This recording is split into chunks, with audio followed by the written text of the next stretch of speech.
organizers of the Ford Arts Meets and Eats Festival have announced the music lineup for this year. Vince Gill, Bret Michaels, Lou Graham, and George Clinton are among some of the headliners for this year's festival in Royal Oak.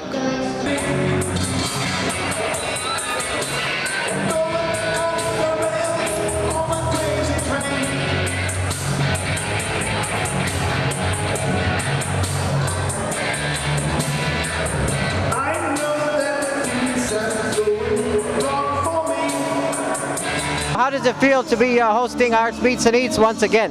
Oh, it's exciting, just like it was last year. It's even more exciting because the event was so successful last year that we're really pumped up for this year.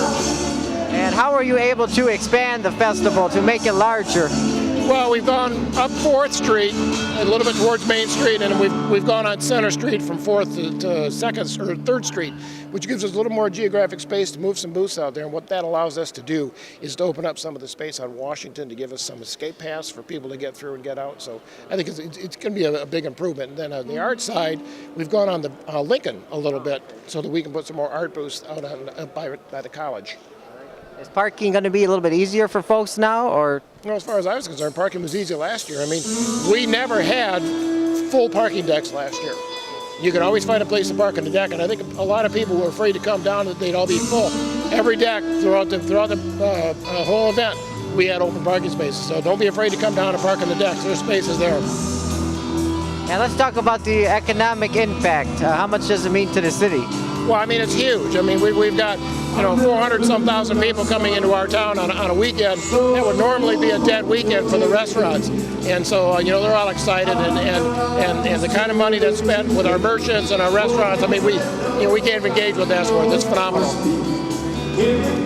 Any other comments while we're still here? No, it's good to have you back again. I think we talked last year, yeah.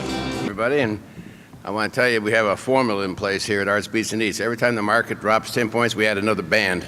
So we got a whole lot of music coming your way. I think Ford's Arts Meets and Eats can't come quick enough. We need some positive, some fun diversion, and Arts Meets and Eats has always offered that over the Labor Day weekend. And the diversion is going to be, none of us thought, I certainly didn't think we could beat the numbers for 2010. But let me give it just a little peek at what's happening this Labor Day. We had 100 last year, excuse me. We're going to have about 175 fine arts booths. That's 30 more than we had last year. We're going to have 250 entertainment acts on 11 stages. That's 50 more acts and 2 more stages than we had last year. You can just see this thing beginning to expand exponentially. And with the reasonable weather, we hope we can deliver millions of dollars of economic impact to the downtown business community here in Royal Oak, our host community, to Oakland County in general. And obviously, we want to generate some revenue for the 60-some charities that help man and woman this event. It is labor intensive. We go to the charities for support, and the payoff for them, of course, is they get a little piece of the action and helps their cause. Before I turn this over to the people who, are behind the scenes and really have all the answers on specifics, I want to thank my friend Mayor Ellison and his great team here in the city of Royal Oak.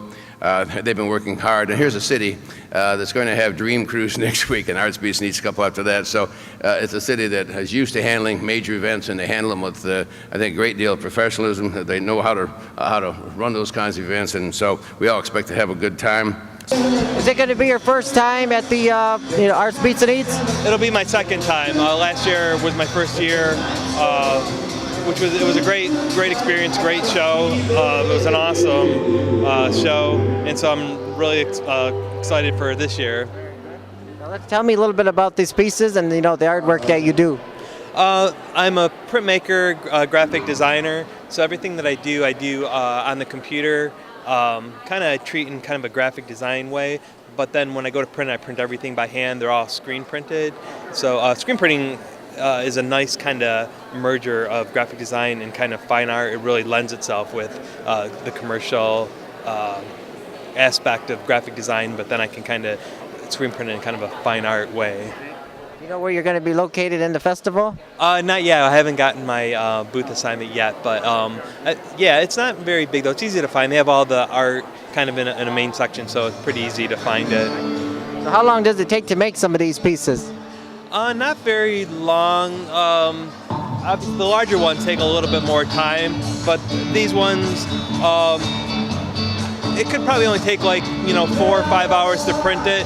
The hardest part is in the designing of them. So how did the sales go last year at the festival? I'm sorry, say it again. The sales. Oh, how were the sales at Arts Beats and Eats? Oh, good, very good. Yeah, it was, last year was my best show for sure. So I'm hoping for the same this year also. Pretty excited to come back. Oh, absolutely. Yeah. After last year, yeah, I can't wait. Yeah, it's gonna be great. Any other comments while we're still here? No, just hoping for good weather and a good crowd like last year. But yeah, I think it's going to be a great show. It sounds like this year is going to even be better than last year, which I can't believe how it could be. But it sounds like they got a lot of great new things going on this year. So yeah, it should be great. Now, is this your first time being involved with the Arts Beats and Eats? Yes, it is. It's our first year. It's our 101st year in business, and it's our first year here at Arts Beats and Eats. Correct. So how are you going to be involved? Well, we'll have a booth at the corner of Washington and 5th, and we'll have our new products here, which we're showing here today, which are individual desserts. Some of our heritage products that actually the company was founded with, our Long John coffee cake, our date nut bars, our bumpy cake, our Bill Knapp's cake that we still produce today. You're going to be having those for sale. So what would be the, I guess, cost of some of those? Well, the heritage products we're not going to sell. We'll just let the consumer know that's there where they can get those. The ones that we'll be selling are individual bite-sized desserts, which we are showing here today, along with our brownies. And I've kind of said this before, but we didn't invent the brownie, but we sure did perfect it. And we have one of the best brownies on the market today. And we have several different flavors too, but we'll be showing just a couple of those. You know approximately where the booth will be located? At the corner of 5th and Washington. Yep. Why don't you hold one of those up for us to show the audience? Actually, I'm going to have our culinary director do that because he actually created these. Erich, would you hold up some of those so we can get them on film? Absolutely.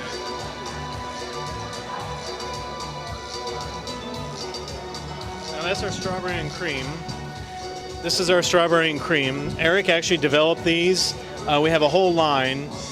There's the caramel brownie, which has toffee in it. Caramel brownie toffee. That is amazing. And Erich, why don't you tell him about the other flavors that we have too? Yeah, basically we have a carrot cake, a New York cheesecake, a s'more. I believe, did I get them all? I got them all. You got them. Yep. And these two. And these two. Yeah. So, basically, it's kind of a take on a cupcake, just a little bit of a different twist, smaller portion, 2 bites, maybe 3 bites at the most. So a lot of flavor. That's what it's all about. Punch this flavor. That little bit that you get, it probably has more flavor than a large piece of cake. They're amazing. Getting into the cupcake business now?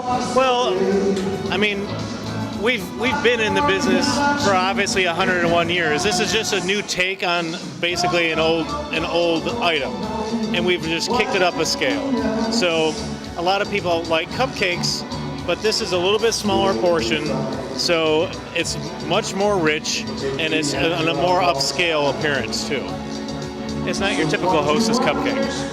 So what made you get involved with the festival? Just basically to get the awareness back out in the community that we are still in business, and basically that you're eating our products every single day and you don't realize it because most of our products are behind the scenes. We manufacture under different labels for different companies, and you're getting them in your restaurants, in your hotels, in your hospitals, in your colleges, and you don't realize that it's Awrey's made right here in Michigan for 101 years. And we really want to get that back out in the community, and what a better way to do it at a charitable event to put our face back out there. Remember, the Ford Arts Beats and Eats Festival will take over the streets of downtown Royal Oak over Labor Day weekend. Reporting along 4th Street, I'm Jason Rzucidlo for AmericaJR.com.